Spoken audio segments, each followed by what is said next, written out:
अशा काही लाडक्या बहिणींनी कबुली दिली. हा काही प्रमाणात हे खरं आहे. कारण आधी जे मला कळलं होतं ते नियम असा काहीतरी होता की एका घरामध्ये 2 महिलांना देणं, त्यांचं कुठे मोटर गाडी नसावी, बायसिकल नसावी, उत्पन्न म्हणजे गरीब लोकांना द्या. पण आता सर्रास फॉर्म भरले गेले आणि सर्रास लोकांना घेतला फायदा.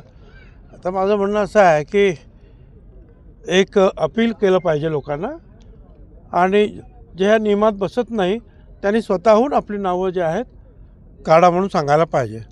आणि जे पैसे दिले गेले ते आता परत मागण्यात काहीही अर्थ नाही.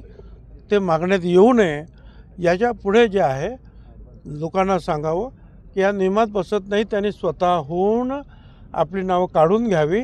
नाहीपेक्षा मग त्यांना मात्र जे आहे दंडासहित वसुली करण्यात येईल.